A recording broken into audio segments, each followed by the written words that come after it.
Welcome to r/maliciouscompliance, where people tend to get exactly what they ask for. I'm Uncle Reddit, and have I got a story for you. My father said I had to stop swearing around him. So for the record, I'm a 29-year-old female, with a very rough relationship with my father. He's always treated my sister like she was better, even jokes around a bit about how she's his favorite daughter. Anyways, my whole life I've been hearing about ways that I need to improve myself from him. I do swear now and then when I talk. I use F for emphasis on occasion. Example, wow, that Putin is effing crazy. For the record, I never swear at him. I just swear around him. So one day we were chatting and he said, I need you to stop swearing around me. It's crass.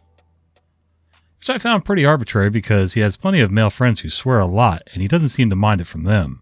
When I pointed this out, he said, it's not that hard to just not swear in front of me. Are you incapable of not swearing? An immediate idea occurred to me. I think it counts as malicious compliance. I gave him a sweet smile and said, you're right. I guess I do hold back swears when I'm talking to little kids. I'll just do that for you too. He got all quiet for a second, then said, never mind.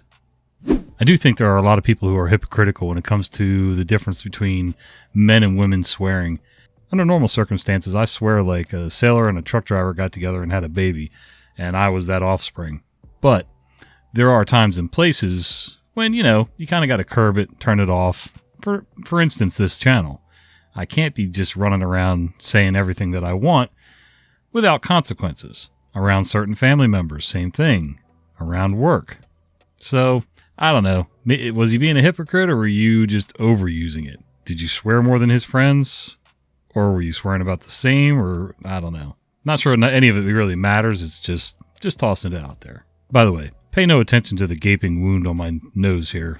Yeah, got a little scratch going on and it'll go away soon. Be careful what you wish for. Okay, I'll start with some background. My workplace is quite large. According to a pedometer app, I walk about 5 miles per night on average during a shift. The manager's booth is all the way on one side. My work area is typically the complete opposite side, with bathrooms in the middle. Every day we have a huddle, where we all get our assignments for the day and any updates on broken equipment, whatever. These can be quick 5-minute deals or 45 minutes depending on what all is discussed. On this particular day, our huddle was probably one of the longest.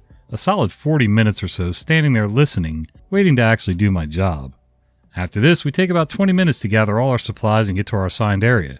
So this day, I get all my supplies together and head over. By the time I'm in my work area, it's already been an hour with zero work done. Suddenly I get a cramp in my gut, realize I really need to go to the bathroom and go to do so. I won't go into detail, but my stomach was angry. We'll leave it at that. So I finish up, go back over, and the boss is now standing there asking where I've been. I explain I was in the bathroom.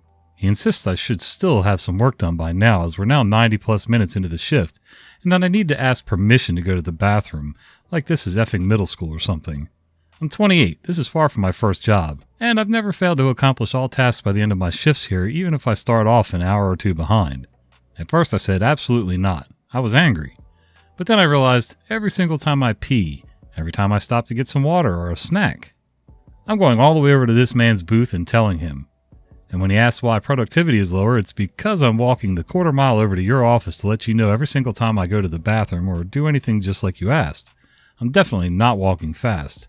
At least I'm hourly. I don't care where you work. What entity? I don't think I had that much trouble getting to the bathroom when I was in the service. To have an adult ask you permission or let you know before they go to the bathroom every time, unless you're doing some job where it's really high security or something like that, that's ridiculous. Panera pays for over $120 of food instead of just an orange juice. Back in 2019, I was meeting up with a bunch of my extended family who were all attending the same wedding. As a nice gesture, I decided to pick up lunch from Panera Bread, think soups and sandwiches, for everyone. So I take orders from about 15 people, pick up the order from Panera, and make my way to the hotel where we will eat. After we arrive and start eating, I notice that I'm missing an orange juice from my nephew. I call the Panera and explain that, hey, I never got my juice. Could I get just the juice refunded? Mind you, this is an over $120 meal, and I'm just trying to get a few dollars back for the orange juice that I didn't get. They say they're not allowed and give me another number to call. So I call the corporate number and explain the situation. They say they aren't allowed to do partial refunds, only full refunds. So I clarify, I say, you won't refund the missing orange juice, but they can refund the whole order? Yes, that's correct. So I requested a full refund, 2 phone calls plus the waiting, and it was granted immediately. Thanks, Panera Corporate. Okay, that is totally ridiculous. I don't understand how they can't do a partial refund. You didn't get one piece, you're trying to be reasonable. I'm not looking for a full refund. I just want you to refund me for the orange juice or whatever. Just make me whole, that's all. Oh well, good on you for getting a full refund then. They deserved getting socked for that $120. Print everything? Sure. In the early 2000s, I worked as a Unix administrator at a small company that sold flowers. Back then, we had multiple roles including security, database, mail and network administration. One of my roles was to create the IDs for new salespeople across the world. It wasn't a huge amount of turnover, but each Valentine's Day and Mother's Day there would be a huge uptick as temporary staff got added. We'd had about 1,000 temporary sales and inventory workers leading up to these days. To create the IDs, I generated a report and ran a script. However, I had to get approval from a manager before I could actually create the IDs. Each new user had a bunch of data including name, extension, etc. The process was to print out the user packet and send it to the manager for approval. With 1 or 2 people, it's no big deal to print it out. With 1,000 users, I figured I'd just send a spreadsheet with a column to approve or not. I wrote the report that generated the CSV, and it was a lot easier for me to use that than printed pages. I sent the spreadsheet to the manager. He never replied. I followed up with a call and resent the email. He said he'd get to it. A week later, it hasn't been approved and another 100 users are pending. I remind him that I need this sign-off. He still doesn't get back to me. Finally, I get hauled up to some senior manager to get scolded. I explain that I need the approvals and that I'm waiting. The approving manager is pissed off when he hears. He screams to his boss that I didn't follow procedure and print out the forms. The forms have to be filed, apparently. You know where this is heading. By the time I finished printing, we'd gone through 5 reams of paper and dozens of folders, staples, and other supplies. All this so the approver can check off the approval and sign his name. On top of that, I then had to process each individually. It took 2 days for something that normally took 2 minutes. I get the need for paperwork and bureaucracy. If someone gets added without approval, that's a bad thing, as they have access to all customer data. But the policy changed immediately after this to allow an email and a single printout of all names as the required paper trail. One thing about big corporations and big companies, they're good for wasting a ton of paper for nothing. I think it's because a lot of the older higher-ups in those organizations just really don't have a clue how to work with the technology that's available. And 2, they're great for having meetings. Need a meeting? Let's have a meeting to discuss having another meeting. Need a raise? Let's have a meeting. Lunch schedule screwed up? Let's have a meeting. Too many people going to the bathroom? Let's have a meeting. Want me to turn around 1 minute before I arrive? Pay me for 2.5 hours twice. Background. I did some service work on advertisement displays on gas stations. Working on gas stations is highly regulated. You need to wear protective clothing, signal vest, goggles, security boots, helmet, and secure your workplace. For 1.5 meters around you, nobody else is allowed, even when you're working in the customer area where everybody else, including the staff, walks around casually. The certifications needed to do this work are boring as hell. Take a whole weekend of my precious time and must be done once a year. If the oil company finds out you didn't follow this protocol, you risk your contract. Our customer explicitly writes in every work order and sign-off sheet that this protocol has to be and was followed. We text sign this. If we don't follow protocol, we are really, really screwed.